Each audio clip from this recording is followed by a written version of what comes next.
Show. Chip, do we say that anymore now that we're leaving London? I don't know.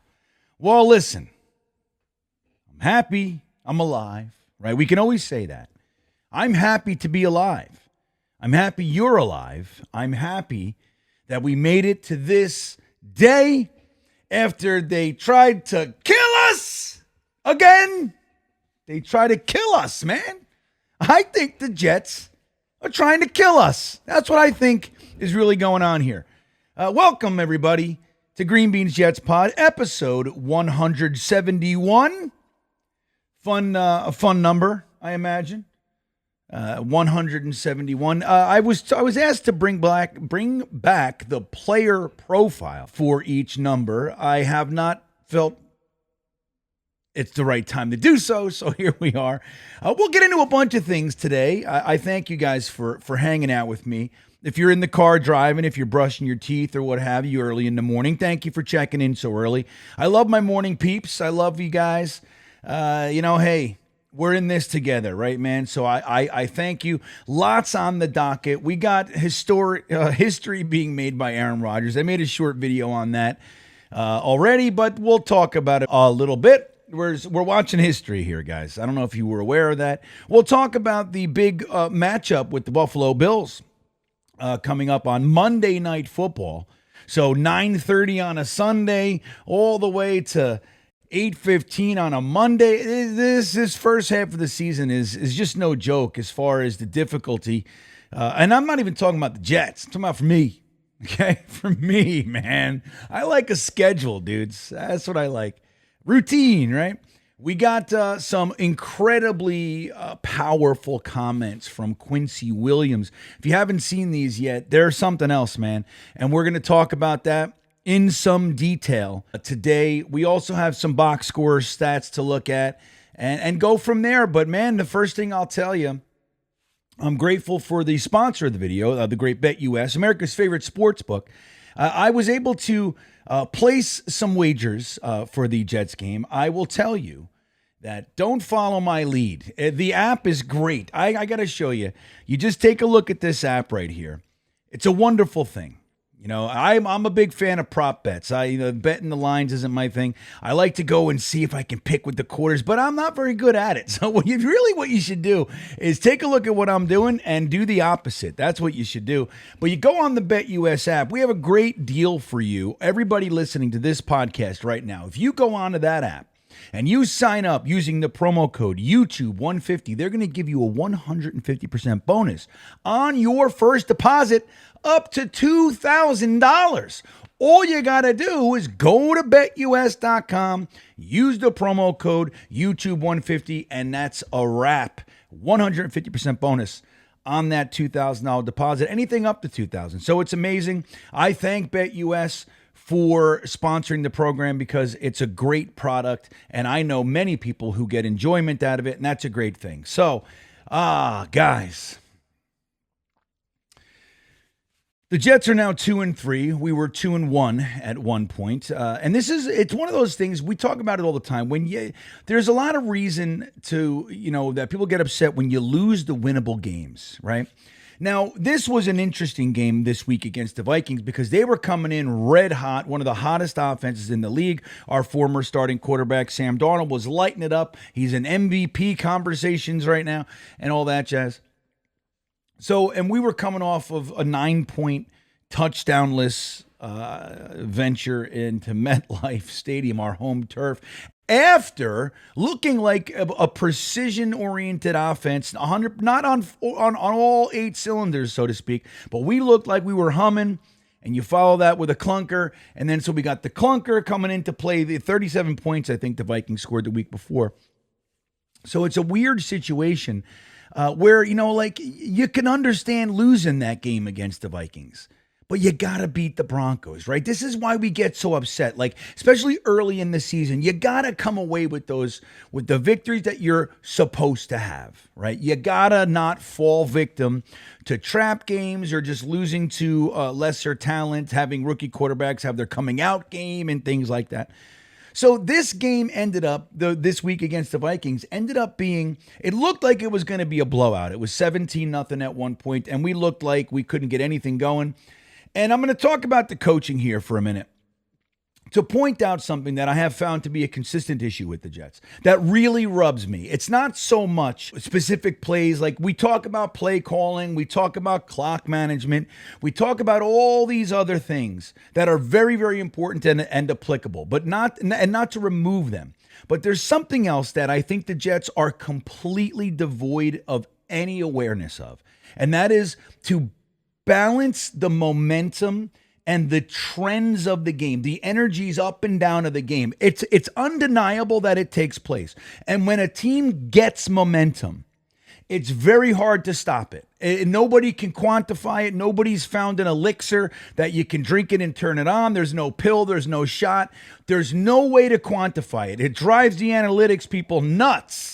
The ball bounces the way that it needs to during momentum. It's like the penalties, everything happens. There are these swings, and the Jets never know how to capitalize on that. Sometimes it's not even full momentum. It's a little touch of momentum that you have to make some choices to be able to stack on. One of the areas that we've seen it most often, that we know how to kill it, because we're just either we consciously are trying to kill it, or we aren't even aware of it, right?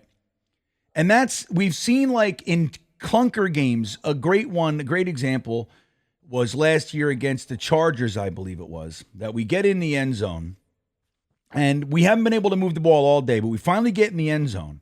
Rather than just kicking the field goal, capping it, hey man, 7 points, kick the ball off, defense comes on the field with a nice score behind them, we go for 2 points. When we haven't been able to move the ball all day, we got to drive, you cap it. It's one thing if you desperately need the 2 points at that point, right? That's a different story. Like, man, look, we got to try to get every point we can. But when you miss the opportunity, when you fail in the 2-point attempt, what that essentially does is it nullifies the energy of the score. You go, fuck. Not only did we not get the 2, now the touchdown is essentially 2 field goals. You see what I'm saying? And it seems it's just a point. I get it. The point's obviously important, but it's much bigger than the point. Today we saw it, as you guys know, I record this on a Sunday. I do my best to try to be a Monday morning, but it's hard. So anyway, yesterday, we saw it when the Jets looked like complete garbage on offense, right? We just looked like garbage, and our defense was struggling a little bit. Sam looked like he might have been able to build some steam and get hot, and it was looking grim. We finally get a drive. We get some first downs, our first of the game, and we get into field goal range, and it's a 4th and 2. And Salah, we have not been able to convert those consistently. As a matter of fact, the last couple weeks we haven't been able to get 1 yard. We're not looking good. So we're in a position to take some points and make the drive count. Now, it's one thing if your running game's able to do things. If like, what did he do? He went. Let me tell you the whole story, because I'm smart like this. Okay, you ready? All right. Remember, I'm a therapist. I overanalyze. So here's what happened. It was 4th and 2. Robert Saleh took a lot of heat for not using Braylon Allen last week, okay, in short yardage situations. Why aren't we using your 241-pound bruiser, blah, blah, blah. He said, we'll take a look at it. Stupid answer, but he said it, and it is what it is. So this week, what did he do? It's 4th and 2, and he's thinking, hey, I'm going to use my 241-pound bruising running back, and we're going to get this first down and build on this drive. But it was fizzling. You got to capitalize. So I said right there, dude, take the points. It's 10-0. You take the points. You make it a 1-score game. And, so Robert Saleh doing the thing, listening to the press and all the critiques and all the stuff, he decides, let's do it. Let's go for it on 4th down. Hackett calls a play to Braylon Allen, but they telegraph run. Garrett Wilson's not even on the field, all that kind of stuff. And they're ready for it. They're ready for it. And they stop it. First positive drive comes away with nothing, and then they drove down and scored the touchdown. So that's a 10-point swing, everybody. That's 10 points. We lost by 6. Do you see what I'm saying? So there's those kinds of things. That's the area of the game that I have most issue with. And the same thing goes for like general managing and the draft and all that stuff. It's paying attention to the bigger picture. Now, I don't have much of as big of an issue with Joe Douglas. I do have my issues, but overall, I think he does a damn good job. Saleh, not so much. It's very consistent that he's not aware of the energy of the game, picking up on what's changing, what's going on, account for things that are happening. There's very little of that. And there's very little because whenever they pan to Saleh, unless we're scoring a touchdown or doing some big play, he's a stoic statue. He just stands there. He's not working on anything. He's not changing anything. He's sticking to the plan. They're very stubborn in that way.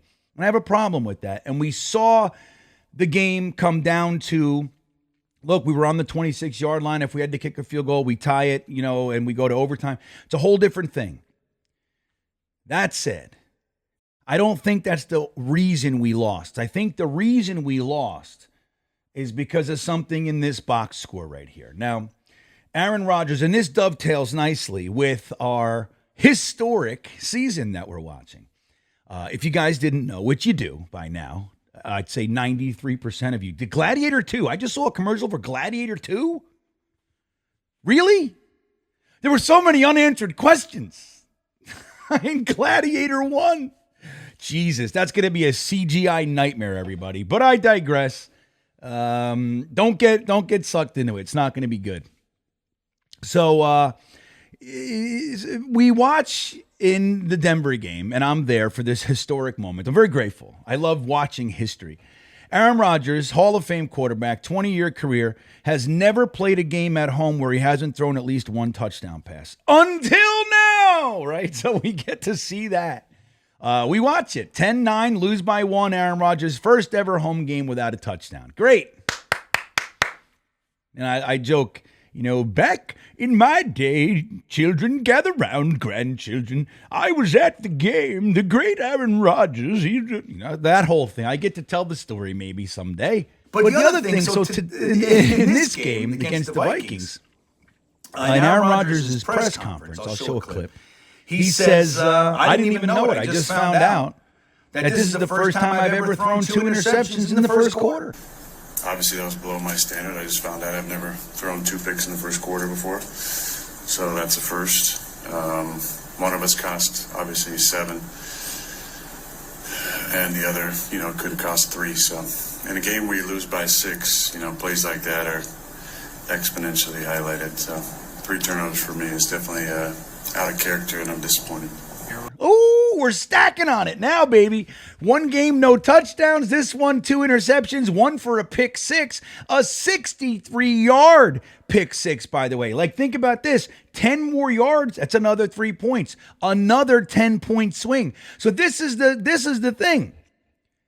This is why we're losing, guys. Again, the field goal, Saleh, 4th and 2. I do understand why he chose to go for it. I'm not that ridiculous of an individual. I get it. But you got to know when to cap your emotion and realize we're fizzling. This is not that we don't have momentum. We had a nice couple first downs. We're in scoring position. You take the points. The 63-yard interception would be bad enough. But Aaron Rodgers comes back and he throws another interception, drive killing 3 plays later. So 2 interceptions in 4 plays for a guy who throws 5 interceptions a year it's a death knell. It's like, you're looking at a guy, he's a shell of himself, So I don't know what it is. He looks sloppy. I can't really say about the wide receivers and their routes so much, but what I can say is that the drops didn't help Aaron Rodgers either. If he's going to be off and he's going to be sloppy, when he's nailing it, look, we had Conklin drop 1. We had Conklin drop 2. 1 was really, really difficult. With dudes draped all over him and everything. You can't fault him for that. It would have been a great catch. But Allen Lazard dropped 4. 4 drops. Only, 2 of them were kind of difficult. But again, I don't like that. Like, it's one thing to make an impossible catch, to not make like an impossible catch. If you would have made it, it makes every highlight reel for a month, It's another entirely when it's just a hard catch, but it hits you in the hands. Like, you got to catch that. Garrett Wilson had a drop. It's nice to see Garrett Wilson have somewhat of a breakout game. 13 catches, 100-plus yards, and a touchdown. Should have had another one, but Aaron Rodgers overthrew him.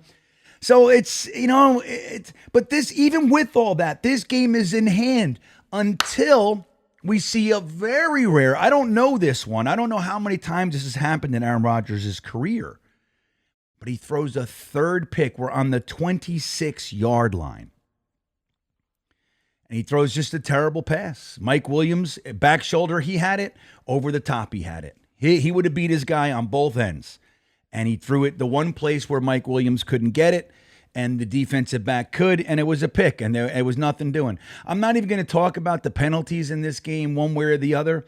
I didn't like them, but, I just I felt like it was lopsided in that respect, and they did what they could, to kind of skew the game in that way. But even with all that, man, plenty of opportunity. And even though I'm down after the game, I'm going to tell you, I see enough. It's like it's mistakes, right? I see enough. We could have beat that team. As a matter of fact, it's my firm opinion, we should have beat that team. We rattled Sam Darnold to the tune of 14 for 31, less than 50% passing, 179 yards, less than 200 yards, no touchdowns, and an interception. A fantastic interception, by the way, from the ball hawking Eccles, he's got that nose for the ball, man. Special player in his role, I have to say.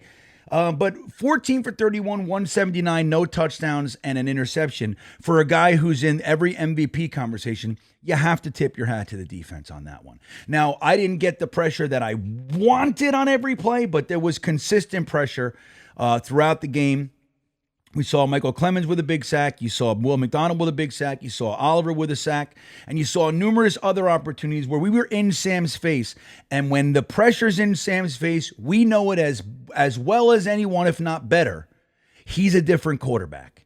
The whole seeing ghosts thing, while they blew that out of proportion, obviously, at the time, what he means is that he's feeling pressure when it's not necessarily there. So when it's actually there, maybe they wouldn't have gotten to him, but he feels it. He gets a little bit jumpy, and he throws it long. He throws it out of bounds, or he throws it into the ground. That's what he does. Okay, we've seen it before. We saw it today. So you got to say the Jets defense, by and large, did their job. They held them, 23 points. You take away the 7. So what's that? They held them to 15 points. All right, silver lining time. You ready? Silver lining time. Maybe I make a segment for that. I'm going to do it. Segment for silver lining. The New York Jets have lost 2 games in a row by a collected 7 points in 2 games.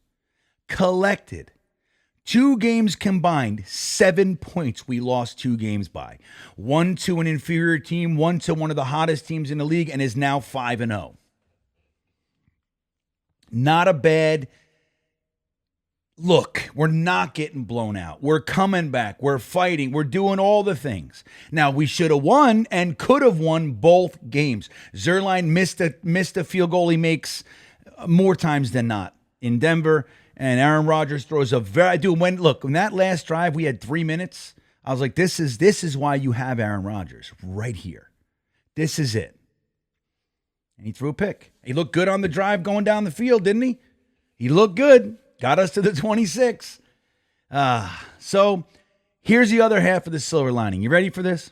Buffalo lost today. Buffalo is the team that we play on Monday night, as you guys know.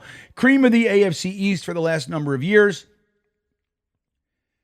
We play them 8:15 Monday night in MetLife. We are wearing our classic white helmet uniforms for that game. If we beat them, the Jets are in first place in the AFC East. What do you think of that? You just can't overreact. You just can't. The season is weird. The season is long. I mean, there's still 2/3 plus of the season, guys. 2/3 and change left in the season. We got 12 games left. We only played 5. Won 2 of them. Should be 4-1 in my opinion. At worst 3-2. But oh well. If we beat the Buffalo Bills, who historically we play very, very tough, and they're on a slide, man. It looks to me like they kind of came out, surprised some teams, and the book's out. So teams are able to figure it out. So hey, we have an opportunity here, man. We have an opportunity right here to, you know the old saying, winning cures all ills? It does. It cures all ills, baby. And if we all of a sudden come out in a week's time and we're first place atop the AFC East, 2-0 in the division and standing at 500, not a bad look. Not a bad look. So there you go. How you feeling? How do you feel now? Did it work on a Monday morning? You're walking in, you're on your way to work and you're like, muttering. Aaron Rodgers, Jets, doesn't matter who it is. It's always the same shit. That kind of muttering. You do that? Did I help a little bit? Because it's the truth. Yes, it's silver lining. Yes, a little bit of Ricci Lake. It doesn't matter. You lost 2 in a row. But the fact that we didn't lose one by 26 points.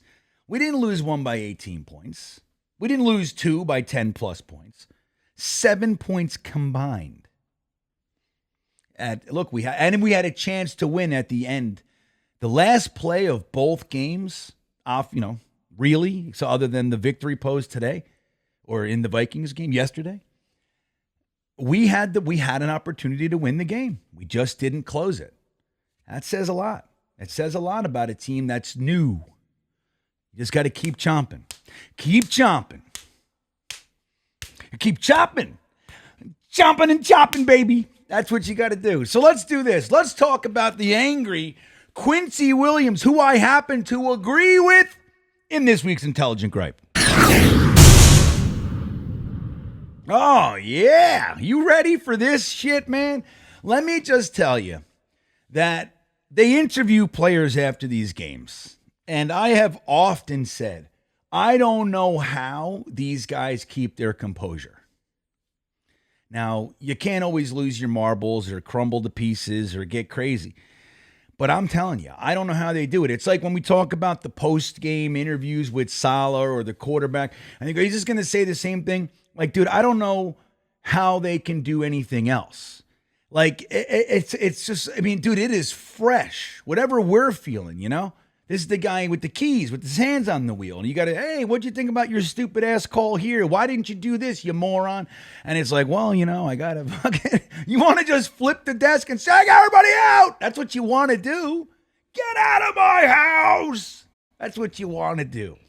Well, Quincy Williams, while he wasn't inappropriate in any respect, said a couple things this week I want to show you. Let's take a listen. You guys were down 17-0 at one point. You guys battled back to the end. What does it say about this team? I'm beyond, man. People get tired of hearing the same. Taking accountability from the top to the bottom. That's the main thing, bro. That's all I got to say for real. Well, I got to say. Let's talk about the fumble recovery. What happened there? Let me ask you another question. Just lost my battle, man. I gotta get that one to the end zone, bro. When my number get called, bro, that's it. What's the mentality of this team right now? Like I said, people gotta start taking accountability, bro. People get tired of hearing the same thing every week. For you, what do you need to work on? I'm tired of saying the same thing every week. For me, I need to start working on being a leader more. That's the main thing. All right, thanks, Quincy. I appreciate it. Appreciate you for having me. All right. Now, he started the interview with, look, people got to start taking accountability. I'm tired of hearing the same things every week. And that's all I got to say. And she's like, okay. Well, what about this? Oh, yep, I should have made it to the end zone. That's my job. That's my bad. Well, what about this? I'm going to say it again. People got to start taking accountability. I am tired of hearing the same shit every single week. Now, I just talked about Saleh's presser, how he says the same thing every week. This leads me to believe that that's exactly the same messaging that he's given the team. Now, who's he talking about? I don't think he's talking about Aaron Rodgers, because Aaron Rodgers takes accountability. at least publicly. I don't know what he does in there in the room. But Aaron Rodgers said 2 weeks ago. Yeah, it was last week. He talked about the cadence. Robert Saleh said, we're thinking about looking at the cadence. And Aaron Rodgers said, well, that's one way to do it. Or you can just hold people accountable. Imagine that. So we have an accountability problem. Now, here's the interesting thing. This is not news to us, is it, Jets fans? This is not news to us. It may be news to you out there as a Vikings fan checking in on Jets post-game garbage. It might be new to somebody else. It's not new to us. We've been talking about this for 4 straight seasons with this regime. Nobody is held accountable. Not nobody. They do pick a player every single year and they stick him in the doghouse. Right now it's Malachi Corley for some reason. Don't know why they can't figure out a way for this guy to help the offense. I don't know. I don't know why. His route running's not where it needs to be. I mean, are they Denzel Mimsing this guy? You know, and it's my belief, and I won't belabor the point, but they ruined that kid. He was a gentle, sensitive guy. They ruined him. That's what I believe. He never had a problem until he met Saleh and these guys. And they made him learn 3 positions before he could play. Like, it's just, he'd come in, make a penalty, they bench him for a week, they make him inactive. When there's guys out there dropping passes all over the place, making mistakes, and they don't hold people accountable. They pick last year it was Alan Lazard. They just took him and put him in the doghouse and they made him inactive every week. And again, not to say that maybe some of it might be deserved, but you always talk about working through things with guys. Well, why is that guy in the doghouse and this guy's making mistakes on the field every week? Why? Why is that? I don't know who Quincy Williams is talking about. I would imagine it has something to do with offensive line, offensive coaching, things like, or guys dropping passes. Maybe it's Lazard. Maybe. I don't know. Maybe it's the running backs. When the hell are you going to wake up? What happened to Breece Hall? It could have to do with any of those guys. I don't know. But here's what I think. When Quincy Williams' other comment came out, that I need to start being more of a leader, it sounds to me like right now, that plane ride home just might be packed full of maybe Quincy Williams letting people have an earful. Now, some people might not like that, and they might get all huffy puffy, and we could have some infighting. I don't know. It might be a bad thing. Generally speaking, I find this stuff to be a good thing. When people rise up and say enough is enough, it has positive impact. We saw it in 2022 with Quinnen Williams when he had it with Coach White Cotton, who's a great defensive line coach. Got up in the middle of the game and just gotten it. And this is Quinnen. You know, bless you, thank you. Sweetest guy on the team. Got up and that just swelled up like the Hulk, got in his face and gave him an earful. JFM and remember Nathan Shepard? They were all trying to get in between him and everything. And what happened the week after? The defense became the defense that we know. Before that, the defense, remember, we couldn't stop screens, all the stuff. We had the same problems. Quinn Williams stood up and said, enough is enough. Enough is enough. And it changed everything. So maybe now it's his brother's turn. I can't see that it's on the defense. I just can't. The defense, look, dude, they're doing their job. They're doing their job. The offense put him in a 7-point hole and gave put the defense on the field 2 more times after that. They're getting him. Look, they gave him 2 turnovers. You know, they're evening out the turnover battle as best they can. So I don't know. It's interesting. Let me know in the comments what you think Quincy's talking about. It's got to be offense, right? That's what I'm thinking. Let me know, though, in the comments. I have to tell you guys, I'm still excited about this team. It was tough. It was tough.